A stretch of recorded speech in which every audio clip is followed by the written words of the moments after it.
Bé, avui coneixem La destrucció del paradís. És un llibre escrit per en Lluís Costa i en Bruno Ferrer. I bé, avui ens acompanya en Lluís Costa per poder parlar-ne amb més detall en què consisteix. Molt bon dia, Lluís. Hola, molt bon dia. Com estàs? Fantàsticament bé. Gràcies per venir aquí al Té de Tot Gràcies i presentar-nos a vosaltres. La destrucció del paradís, que és un llibre recent que heu escrit amb en Bruno Ferrer. Molt agraït de que ens ajudeu a fer promoció. Bé, explica'ns una mica com sorgeix l'oportunitat de poder fer un llibre que té una vessant històrica, també interessant, del turisme a Eivissa, i sobretot d'un personatge que és bastant reconegut també, que és en Walter Benjamin, i que va fer una reflexió bastant intensa sobre el primer desenvolupament del turisme a Eivissa. Bé, té un origen, el llibre, jo diria una mica indeterminat, perquè amb en Bruno Ferrer, que és un professor de la Universitat de Rio Piedras, a Sant Juan de Puerto Rico, no ens havíem plantejat mai de fer un llibre. La nostra relació ve de molt lluny, de fa 10 o 12 anys, que vaig anar a fer classes amb un màster que ell em havia proposat. Ell és català, però fa més de 20 anys crec que està ja establert allà i molt establert, casat i amb una filla, òbviament, porto-riquenya. I doncs a partir d'aquell moment, que hi vaig un estiu a fer aquestes classes, comencem a veure que tenim interessos comuns, diguem-ne, no precisament aquest, però sí que d'altres. Amb el pas del temps, doncs sí que és veritat que Bruno Ferrer ja havia fet incursions en el món de Walter Benjamin i vam estar xerrant, havia passat alguns documents i jo n'hi havia passat d'altres, sobretot més fonamentats en temes de premsa, jo. I aquí es va establir aquesta relació al voltant d'aquest tema, que va ser una acumulació de material, de documentació, però sense una finalitat clara. La finalitat clara la comencem a agafar fa un any i mig, quan veiem la necessitat de posar ordre a tot plegat, i és en aquells primers moments que comencem a parlar que potser podria tenir una forma de llibre, això. I per què Eivissa? És a dir, què us desperta aquesta curiositat de saber també què pensava Walter Benjamin i tot el que engloba el turisme a la illa? Bé, Eivissa ve donat pel personatge, per Walter Benjamin. Walter Benjamin, com molts altres intel·lectuals alemanys, practiquen el que en aquell moment podríem dir una activitat de viatger, no diguem de turista, que es acabarà convertint gairebé en una activitat d'exiliat, perquè recordem que als anys 30 Europa viu ja uns moments polítics molt convulsos, Alemanya encara més. Benjamin aterra per primera vegada a l'illa d'Eivissa l'any 1932, quan Alemanya, insisteixo, i la resta d'Europa, ja viu aquesta certa convulsió d'aquest període d'entreguerres i arriba a Eivissa acompanyat o seguint l'estel d'una sèrie de gent, d'aquests intel·lectuals alemanys, sobretot d'un seu amic, d'una família que es deia Noguerat, que el seu fill va a Eivissa el fill del Noguerat, a fer una tesi doctoral, i ell els acompanya i s'estableix a casa d'aquesta gent i descobreix una illa absolutament verge. Ell no coneixia absolutament res d'Eivissa, però, diguéssim, s'enlluerna d'aquesta virginitat del paisatge, dels costums, de no haver-se trencat encara la tradició, tot i que comença a detectar-ho, s'estarà 3 mesos a Eivissa i després s'anirà per tornar l'any següent, l'any 1933. De fet, ara coneguem, com va conèixer ell la Eivissa en aquell moment, a la que coneixem ara, ha canviat molt, no? S'ha massificat la illa i inclús ara la reconeixem com una illa de festa, quasi. Home, aquí es pot generalitzar molt. Ara juguem una mica amb l'avantatge que podem mirar enrere i veure com ha anat evolucionant el tema del turisme, el tema de la massificació.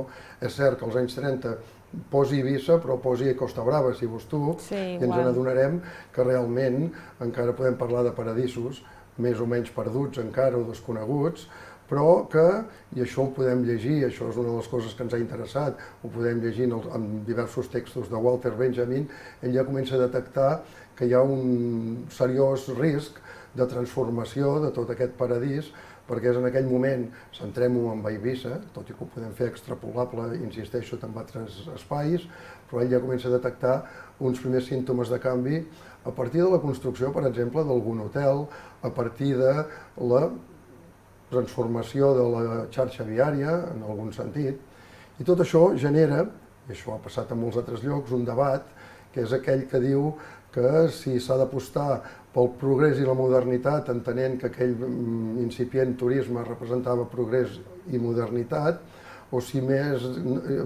s'ha d'apostar més per una posició més de conservació d'aquesta tradició, d'aquest paisatge, d'aquest món que ja començava a intuir-se, i en aquest sentit Walter Benjamin li podem dir que és un visionari que ja es començava a transformar. Sí, de fet, aquesta reflexió que acabes de fer va molt lligada amb un debat també que tenim actualment, que és aquesta línia entre de la illa que visqui del turisme, que és molt necessari, però l'altra línia és que aquesta massificació i destrucció del paisatge que fa que el paisatge sigui verge, que sigui el que fa especial d'aquell lloc. Sí, no, això està clar. Aquí el que és interessant, jo penso, és veure. D'entrada, jo sempre he reivindicat el paper de l'historiador i de la història, per tant, veure que la història ens explica, ens ensenya coses i fins i tot ens ajuda a entendre el present, com és el cas.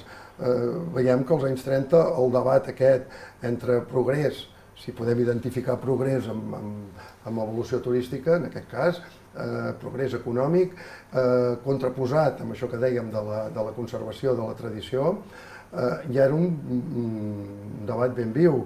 Un dels nostres recursos metodològics emprats per treballar en aquest llibre, per investigar, més enllà dels textos de Walter Benjamin i d'algun altre viatger, ha estat la premsa de l'època. Hem fet un exhaustiu buidatge de la premsa publicada a Eivissa aquells anys, Diario de Ibiza, l'Excelsior, La Voz de Ibiza, La Defensa, vull dir, i a més, alguna premsa publicada a Mallorca i a Barcelona. Analitzant aquesta premsa ens n'adonem compte que el debat que avui el podríem trobar a les pàgines dels diaris actualment ja es començava a donar en aquella època. Per tant, podríem fer servir aquella dita popular de que no hi ha res de nou sota la capa del sol, doncs una mica sí que va per aquí. Aquell debat ja estava instal·lat. I Benjamin torna l'any 1933 a Eivissa, hi havia passat 3 mesos i ara n'hi passaria 5 mesos i mig, i allà ja constata de manera oberta, jo diria inequívoca, de que les coses canviaven.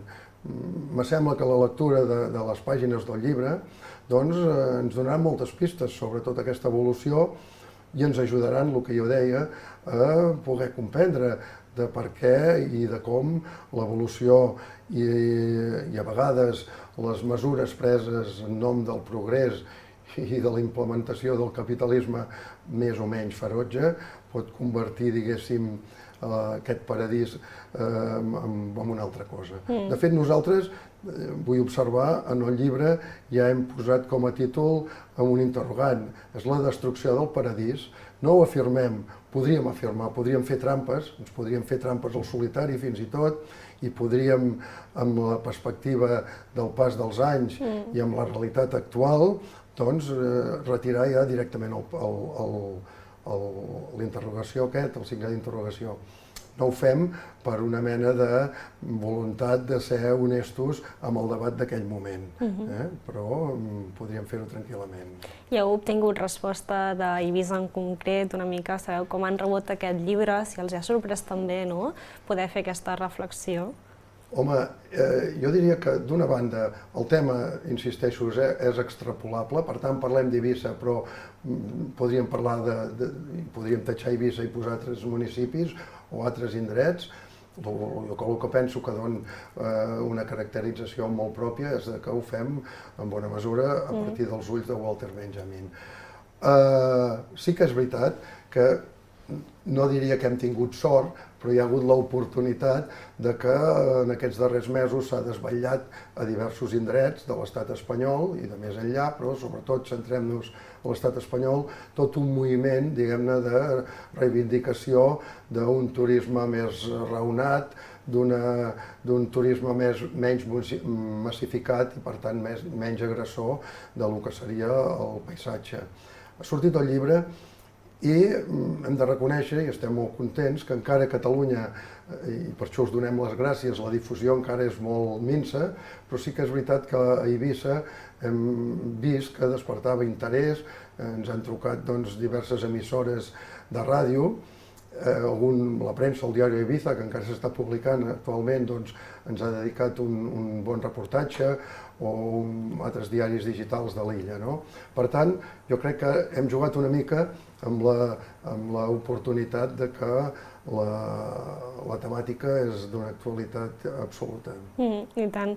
Sí que també te volia preguntar l'experiència de la recerca, no? En el moment en què comença, doncs, purament perquè, mira, us crida l'atenció, no? Fins al punt de dir anem a recopilar tota aquella informació que ara sí necessitem i que fa que complementi tota la informació que ja ho teniu al principi per dur a terme el llibre.